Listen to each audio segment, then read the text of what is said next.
Hello बच्चों, welcome to my YouTube channel maths made easy. और आज हम करेंगे क्लास 10th का chapter number 5 arithmetic progression AP. Okay, तो अर्थमेटिक प्रोग्रेशन में हम देखो एपी क्या होती है, इसके कुछ फॉर्मूले। एपी हम एपी डिस्कस करेंगे, इसमें टाइप्स ऑफ एपी ये डिस्कस करेंगे। इसकी कुछ कीवर्ड्स होते हैं या की टर्म्स होती है वो डिस्कस करेंगे। सम फॉर्मूलाज डिस्कस करेंगे और फॉर्मूले को यूज करने के कुछ कंसेप्ट्स यूज करेंगे। ये हम स्टडी करेंगे इसमें, एपी, टाइप्स ऑफ एपी, की टर्म्स, फॉर्मूलाज एंड कंसेप्ट।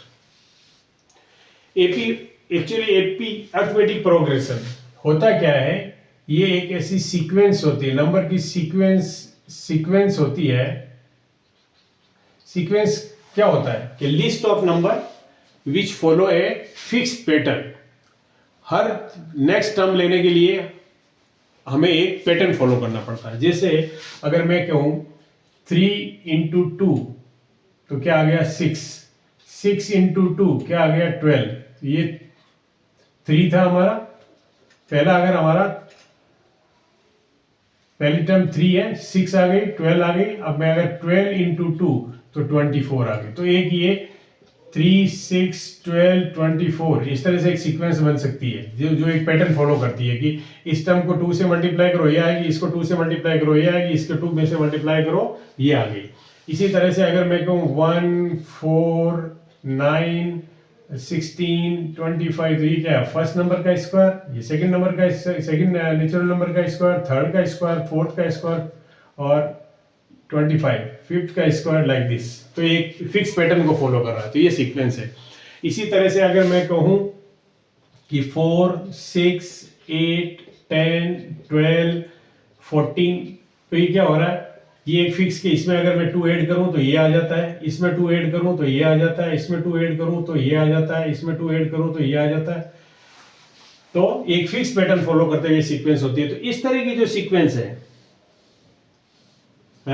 जिसमें next term by adding by subtracting some we are getting, कुछ ऐड करने से या कुछ सब्ट्रैक्ट करने से, अगर जैसे सपोज करो मैंने ये सीक्वेंस लिखी 20, 18, 16, 14, 12 तो ये भी एक सीक्वेंस फॉलो कर रही है। यहां से मैं क्या सब्ट्रैक्ट कर रहा हूं 2, यहां क्या कर रहा हूं 2, यहां कर रहा हूं 2, यहां से कर रहा हूं 2, तो ये नेक्स्ट टर्म आ रही है।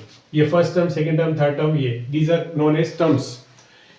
तो यहां पर ये जो जिसमें हम बाय एडिंग और बाय सब्ट्रैक्टिंग एक फिक्स नंबर को ऐड कर रहे हैं, सब्ट्रैक्ट करने से हमें एक सीक्वेंस मिलती है, उसको हम बोलते हैं अर्थमेटिक सीक्वेंस। क्या बोलते हैं? Arithmetic sequence. क्या बोलते हैं हम? Arithmetic sequence. Arithmetic sequence.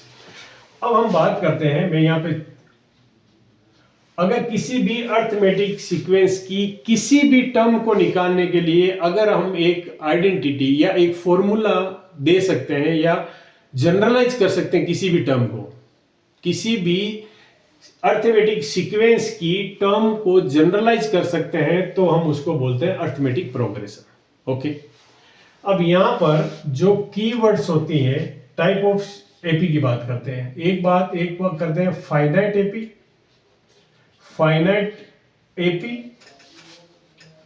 एक होती है हमारी फाइनाइट एपी और एक होती है हमारी इनफाइनाइट एपी।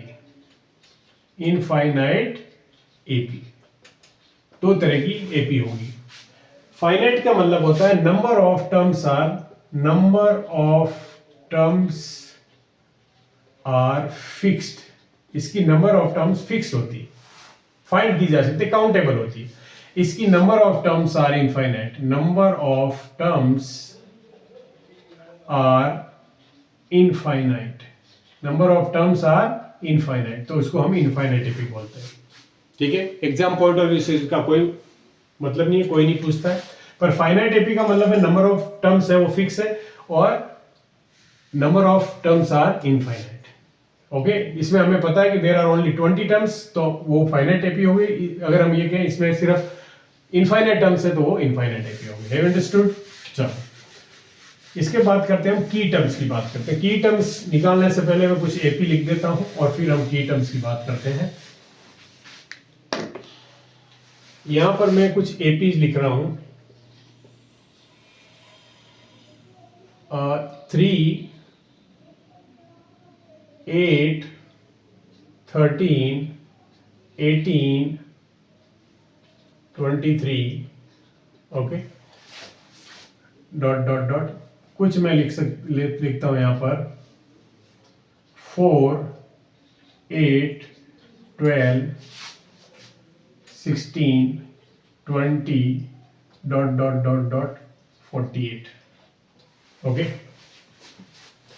थर्ड मैंने लिखी है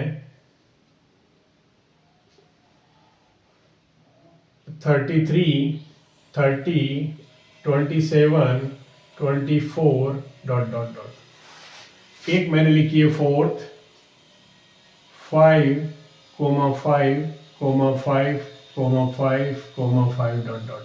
हैव अंडरस्टूड? अब देखो ये जो नंबर होते 1, 2, 3 these are known as terms of an AP. क्या? Terms of an AP. ये जो है ये फर्स्ट टर्म हो गई। क्या? First term, first term of AP, an AP. First term of an AP उसको हम डिनोट करते हैं ए से। फर्स्ट टर्म ऑफ एनएपी को हम डिनोट किससे करते हैं? ए से। अब देखो यहां पर मैंने बताया कि एपी एक सीक्वेंस होती है। जैसे इसमें से इसको माइनस करेंगे तो 5 आएगा, इसमें से इसको माइनस करेंगे तो 5 आएगा, इसमें से इसको माइनस करेंगे तो 5 आएगा।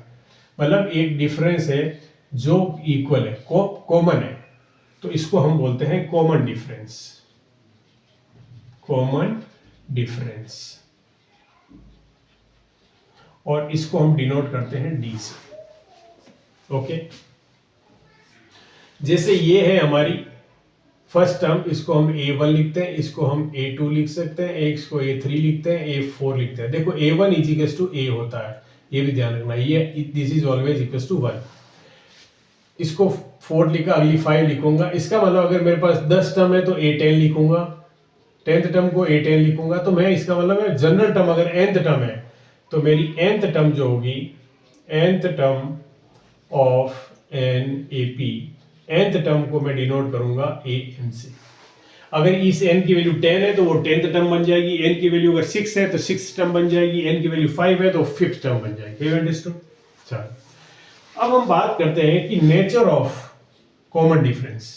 कॉमन डिफरेंस का नेचर क्या क्या हो सकता है। देखो यहां पे 5 आया, यहां पे तुम अगर कॉमन डिफरेंस फाइंड करोगे तो -3, -3 कहने का मतलब है कॉमन डिफरेंस इज ऑलवेज कौन सी? नेक्स्ट टर्म में से पिछली टर्म को माइनस करते हैं। ग्रेटर या लार्जर नंबर से मतलब नहीं है। देखो इसमें ग्रेटर इज 33 और सेकंड टर्म कौन सी है? 30 और फर्स्ट टर्म कौन सी है? 33। तो डी फाइंड करने के लिए कभी भी A1 माइनस A2 नहीं कर सकते। डी फाइंड करने के लिए कभी भी A1 माइनस A2 नहीं कर सकते, ये गलत है। नेक्स्ट टर्म में से इसको तुम A3 माइनस A2 लिख सकते हो, A4 माइनस A3 लिख सकते हो, लाइक दिस। ये कॉमन डिफरेंस होता है। इस तरह से हम common difference find, successive terms के बीच का डिफरेंस, डिफरेंस बिटवीन सक्सेसिव, पर इन असेंडिंग ऑर्डर, बढ़ती हुई। तो ये कॉमन डिफरेंस, तो इसका कॉमन डिफरेंस कैसे आ गया? देखो ऊपर वाले का कॉमन डिफरेंस 5 है, फिर एक दूसरी मैंने देखी उसका 3 आ गया। इसका कॉमन डिफरेंस क्या है? देखो 0, 0, 0, तो इसका कॉमन डिफरेंस 0 आ गया, इसका -3 आ गया। इसका मतलब ये पॉजिटिव है, ये नेगेटिव है और ये 0 है। तो common difference could B positive, negative और 0। किसी भी एपी का कॉमन डिफरेंस 0 हो सकता है, पॉजिटिव हो सकता है, कोई भी पॉजिटिव नंबर हो सकता है, नेगेटिव नंबर हो सकता है। Have understood? तो common difference could be negative, positive and 0। Okay अब हम बात करते हैं nth टर्म की। अब देखो यहां पर अगर तुम देखोगे किसी भी एपी को, कोई भी एपी ले लो, सपोज करो हमने फर्स्ट एपी ली। फर्स्ट एपी में देखो ये क्या है फर्स्ट एपी में, ये A1 है, ये A2 है, ये A3 है, ये A4 है, ये A5 है, लाइक दिस। अगर मुझे A1 निकालना है तो वो A के बराबर होता है, मतलब वो हो गया 3। अगर मुझे A2 निकालना है तो वो होता है A1 प्लस D। तो A1 क्या है 3 प्लस D कितना है, कॉमन डिफरेंस कितना है 5, तो ये क्या आ गया 8। अगर मुझे A3 निकालना है तो A2 प्लस D, A2 में D ऐड करना है। A2 कितना आया 5, A2 कितना 8, सॉरी 8 प्लस 5, तो ये हो गया 13। अब ध्यान से देखो, क्या मैं A2 को, A2 ये है तो क्या मैं इसको ऐसे भी लिख सकता हूं A1 प्लस D, क्या मैं इसको ऐसे भी लिख सकता हूं A प्लस D, क्योंकि A1 तो A3 इजिकल्स टू क्या आ गया, A3 इजिकल्स टू क्या आ गया 2A, sorry A3 equals to क्या आ गया A प्लस 2D, क्या आ गया A प्लस 2D। ध्यान से देखना, A3 equals to A plus 2D। क्या मैं इसको जनरलाइज करके ऐसे लिख सकता हूं A3 equals to A plus 2 का मतलब है 3 minus 1 into D. A3 equals to A plus 3 minus 1 into D. 2 को लिख सकते हैं 3 माइनस 1। इसको जनरलाइज करने के लिए जैसे मैं लिखूं A1, A2, A3, A4, A5। A इजिकल्स to क्या होता है A2 इजिकल्स टू क्या होता है A plus B, A3 equals to क्या होता है A प्लस 2D, A4 क्या होता है A प्लस 3D और A5 क्या होता है A प्लस 4D। अब क्या मैं इसको ऐसा लिख सकता हूं A plus 1 minus 1 into D. क्या मैं इसको ऐसे लिखता हूं A plus 2 minus 1 into D. इसको क्या लिख सकता हूं मैं A plus 3 minus 1 into D. इसको क्या लिख सकता हूं मैं A plus 4 minus 1 into D, A plus 5 minus 1 into D. अब यहां पर देखो, कंपेयर करते हैं हम, यहां पर 5 है तो यहां पर 5 है, यहां पर 4 है, यहां पर 4 है, यहां 3 है, यहां 3 है, यहां 2 है, यहां 2 है, यहां 1 है, यहां 1, बाकी चीजें कॉमन है, फिक्स है। फर्स्ट रो में देखो, फर्स्ट टर्म A आ रही है सबकी, मल्टीपल में D आ रहा है, सब्ट्रैक्शन में -1 आ रहा है। इसका मतलब इसके साथ सिर्फ ये नंबर चेंज होता है, इसके साथ सिर्फ ये नंबर चेंज होता है। अगर मैं यहाँ पे लिख दूं AP, तो तुम ये कह सकते हो इसको लिख के कि A plus P minus 1 into D. तो क्या मैं AN भी लिख सकता हूं? Yes, A plus N minus 1 into D, and this is our general formula. ये हमारा nth टर्म का फॉर्मूला हो गया कि हम कोई भी टर्म निकाल सकते हैं। तो टर्म ऑफ एन AP कैसे निकलेगी? A plus N minus 1 into D, A plus N minus 1 into D. देखो एक फॉर्मूला तुम्हारे पास आ गया, क्या? AN, nth टर्म, यहां पे लिख देता हूं मैं, nth term of an AP। n terms नहीं है, nth टर्म, पर्टिकुलर एक टर्म है, A nth is equals to A plus N minus 1 into D. अब एक चीज और देखो, ये nth टर्म निकालने का एक फॉर्मूला तो तुमने देख लिया। अब यहां पर एक चीज और देखो, जैसे 3, 8 और 13, इन दोनों को अगर मैं ऐड करूं तो क्या है 16, और उसको 2 से डिवाइड कर दूं तो क्या आ जाता है 8। ऐसे ही अगर मैं 18 लेता हूं, इन दोनों को मैं ऐड करूं तो क्या आता है 26, और 2 से 8 डिवाइड करूं तो क्या आ जाता है। इसका मतलब 3 कॉन्जिक्यूटिव टर्म है तो बीच वाली टर्म है वो arithmetic mean of either of the term. Okay, जैसे मैं अगर इसको जनरलाइज करना चाहूं तो क्या लिखूं मैं, ये A2 है, A2 is equals to A1 plus A3 upon 2, और A3 is equals to A2 plus A4 upon 2। Okay, अब यहां पर मुझे क्या, देखो जैसे इसमें n लिखा, मैं यहां पर n लाना 3 की फॉर्म में, सबको 3 की फॉर्म में करना चाह रहा हूं क्योंकि मैं यहां, तो क्या इसको मैं ऐसे लिख सकता हूं, देखो पहले मैं उसको करता हूं, फिर A2 को, यहां पे मुझे 2 चाहिए तो यहां तो 2 है, यहां पे क्या A1 है, क्या मैं A1 को 2 की फॉर्म में 2 माइनस 1 लिख सकता हूं, देखो, प्लस 3 को क्या मैं लिख सकता हूं 2 प्लस 1 लिख सकते हैं डिवाइडेड बाय 2। ऐसे ही A थर्ड है, A3 को क्या मैं लिख सकता हूँ, A3 माइनस वन, 2 को लिख सकते हैं 3 माइनस वन, 4 को क्या लिख सकते हैं 3 प्लस वन, तो A3 plus one divided by 2। तो अब देखो तुम यहाँ 3, यहाँ 3, यहाँ 3, यहाँ 2, यहाँ 2, यहाँ 2, बाकी ये 1 सब में फिक्स है और 2 फिक्स है। तो क्या मैं इसको जनरलाइज कर सकता हूं, a N is equals to a n minus one term plus a n plus one term divided by 2। तो ये सेकेंड फॉर्मूला आ जाता है किसी एपी में nth टर्म निकालने का, a N is equals to a n minus one term plus a n plus one term divided by 2। अगर हमें आइदर साइड की टर्म पता तो बीच की टर्म निकाल सकते हैं। ओके, अब मैं तुम्हें एक nth टर्म किसी भी एपी की कुछ टर्म्स दी हुई है तो कैसे फाइंड करते हैं। जैसे अगर मैं तुम्हें कहूं कि ए एम, ध्यान से देखना, a m mth term of an AP क्या होगा, a plus m minus one into d. मैं कहूं तुम्हें nth टर्म क्या होगी, a plus n minus one into D.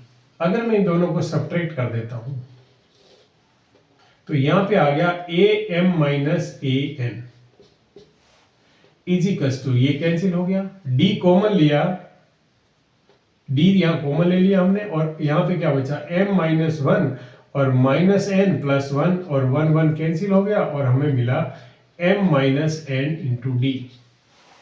इसका मतलब समझे तुम क्या, कि अगर मैं यहां लिखूं a10 minus a2 equals to होगा 8d। जो ये इनके नंबर होते हैं, जो इनके नंबर होते हैं टर्म्स के, उतना डिफरेंस इनटू डी, ये डिफरेंस होता है दो टर्म का। तो अगर तुम्हें कोई भी दो टर्म दी हुई है, सपोज करो, इस पे बेस्ट क्वेश्चन कैसे आता है, पहले मैं यह लिख देता हूं, ये फॉर्मूला तुम्हें याद रखना है, A M minus A N is equals to M minus N into D. ये रिलेशन याद रखना। तो जैसे मैंने एक तुम्हें एपी, इसी एपी की बात कर लेते हैं। सेकेंड टर्म इसकी क्या है, 8 है, मतलब A2 क्या है, 8 है, और ये कौन सी टर्म है, third fourth fifth, A fifth है, वो कितनी है, सॉरी ए ऊपर लिख देता हूं, 20 है, वो कितनी है, ए फिफ्थ, 20 है, वो कितनी है, ए फिफ्थ। अब मैं अगर तुम्हें कहूं डी फाइंड करो, ध्यान से देखना, डी फाइंड करो, तो तुम लिख सकते हो A5 minus A2 is equals to 3D। देखो कितना है, 20 minus 8 is equals to 3D। 20 minus 8 कितना है, 12, 12 इज इक्वल्स टू 3D, और D इज इक्वल्स टू 4। और इस तरह से तुम किसी भी एपी की कोई भी टर्म्स निकाल सकते हो। अब ये थर्ड निकाल सकते हो, इसमें 4 ऐड कर दो, 4 5 6 7 whatever you want, you can find out. Now you have all the things. First second term है, सेकंड टर्म पे से डी माइनस कर दो, फर्स्ट टर्म आ जाएगी, फर्स्ट टर्म तुम्हारे पास है, डी तुम्हारे पास है, तो तुम कोई भी टर्म निकाल सकते हैं। Have you understood this? तो these are the three basic formulas AP पे, वो तुम्हें ध्यान रखना है। ओके, आ गया समझ में? इसके बाद मैं बताता हूं सम of n terms of an AP. What? Sum of n terms of an AP. Sum of n terms of an AP. तुम्हें फॉर्मूला याद करना है SN। मैं अगर SN का मतलब, अगर मैं दो टर्म A1 प्लस A2 लिखूं तो इसको मैं S2 लिख देता हूं। A1 plus A2 plus A3 अगर मैं करूं तो इसको S3 लिख सकता हूं मैं। A1 plus A2 plus A3 plus A4, इसका मतलब है S4, मतलब ये 4 टर्म का सम है, ये 3 टर्म का सम है, तो ये n टर्म का सम हो गया। इसका एक फॉर्मूला आ जाता है n/2। डेरिवेशन ऑफ फॉर्मूला करा सकते हैं, बट अभी बोर्ड के एग्जाम बिल्कुल नजदीक है और तुम्हें वन शॉट में ये चैप्टर, नहीं तो ये चैप्टर डिटेल में करते हैं तो कम से कम 2 या 3 वीडियो बनने चाहिए, पर मैं इसी एक ही में करा रहा हूँ, और कल एक वीडियो लाएंगे जिसमें इसके इंपॉर्टेंट क्वेश्चन करेंगे। तो अभी तुम कंसेप्ट में, इन्हीं कंसेप्ट से बेस्ट क्वेश्चन होंगे। तो n/2 2a plus n minus 1 into D, ये फॉर्मूला हो गया। अब इस फॉर्मूले में से एक फॉर्मूला और डेवलप होता है, n/2 a plus a plus n minus one into D, मैंने इसको स्प्लिट कर दिया, a प्लस है, और ये होती है last term. If there are n terms in AP, अगर किसी भी एपी में n टर्म है तो लास्ट टर्म निकालने का फॉर्मूला यही होता है। तो इसको हम ये भी लिख सकते हैं a N is equal to n by two a plus l. ये फॉर्मूला हम जब यूज करते हैं when last term is given, last term is given, last term is given, तब हम a प्लस एल डायरेक्ट लिख लेते हैं, हमें d की जरूरत नहीं होती। क्या? First term, last term and what? Number of terms. First term, last term and number of terms. हालांकि d निकालना बहुत आसान होता है, n minus one into N D होता है, n minus one into D होता है, क्योंकि तुम्हें अगर a n पता है, ध्यान से देखो, a n पता है, तुम्हें a वन पता है, इन दोनों का डिफरेंस कितना होता है? n minus one into D, तो d निकालने में कोई प्रॉब्लम नहीं होती है। पर बात बता रहा हूं तुम्हें कि ये डायरेक्ट हम फॉर्मूला निकाल सकते हैं। तो ये हमारा सम ऑफ दो फॉर्मूले हो गए, ठीक है। अब हम बात करते हैं कि क्या टर्म्स को भी सम की फॉर्म में कुछ कर सकते हो। मैंने अभी बताया तुम्हें, देखो S1 क्या होता है? A, S2 क्या होता है? A1 plus A2। S2 को मैं ऐसे भी लिख सकता हूं, A1 क्या है? A1 क्या है? A plus A2। अब S2 माइनस S1 अगर मैं लिखूं तो मेरे पास क्या आएगा? S2 क्या है? A2 प्लस A है, और इसमें से A माइनस कर दूं, कैंसिल हो गया, तो क्या मिल गया मुझे? A2, और ये क्या है? S2 minus S1।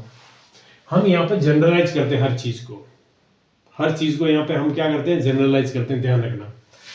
अब ध्यान से देखो, ये 2 है, ये 1 है, ये 2 है, क्या मैं इसको ऐसे लिख सकता हूँ? S2 minus S2 minus 1 is equal to A2। अब मैं सब 2 को n से रिप्लेस कर देता हूं, तो Sn minus Sn minus 1 is equal to An। मतलब nth टर्म का एक फॉर्मूला आ गया कि nth टर्म जो है वो ऐसे भी निकल सकती है, sum of difference of sum of n terms and n minus 1 terms का सम। इन दोनों का सम अगर तुम्हारे पास है तो you can find out the An। Have you understood this? कहने का मतलब है, अगर तुम्हें सिक्स्थ टर्म निकालनी है, क्या? सिक्स्थ टर्म निकालनी है, अगर तुम्हारे पास सिक्स्थ टर्म निकालनी है, अगर तुम्हारे पास 6 टर्म का सम है और 5 टर्म का सम्स है, तो इनको दोनों को माइनस करोगे तो you will get the A6। A6 direct आ सकती है, A6 डायरेक्ट आ सकती है, कैसे? Sum of 6 term minus sum of 5 terms. Have you understood? So these all are the formulas और बेसिक्स और कंसेप्ट्स जो एपी में हमें, वैसे एपी अगर तुम्हारी कैलकुलेशन ठीक रहा, सोचने का IQ लेवल ठीक रहा, तो इसमें क्वेश्चंस रॉन्ग नहीं होते हैं, गलत नहीं होते हैं, क्योंकि all questions are on the formula based questions है। कुछ कंसेप्ट तुम्हें यूज करने होते हैं, IQ लेवल ठीक रखना होता है, बाकी इसमें गलती होने के चांसेस बहुत कम होते हैं। तो ये एक बहुत स्कोरिंग चैप्टर है, तो थोड़े से इसकी कैलकुलेशन भी करेंगे हम, और तुम इन फॉर्मूलों को, जितने फॉर्मूले मैंने बताए हैं विद कंसेप्ट, ऐसे नहीं कि फॉर्मूले रटा दिए तुम्हें, तुम फॉर्मूला अगर भूल भी जाते हो तो तुम उसको उसी टाइम, हाँ, सम ऑफ एन टर्म का फॉर्मूला तुम्हें याद रखना है, बाकी के फॉर्मूले तुम डेवलप भी कर सकते हो। So this is all about the AP, और नेक्स्ट वीडियो में हम लेके आते हैं इसके कुछ इंपॉर्टेंट क्वेश्चंस, वो कंसेप्ट्स जिन पे बेस्ड क्वेश्चंस बोर्ड में आते हैं। Okay, bye, take care.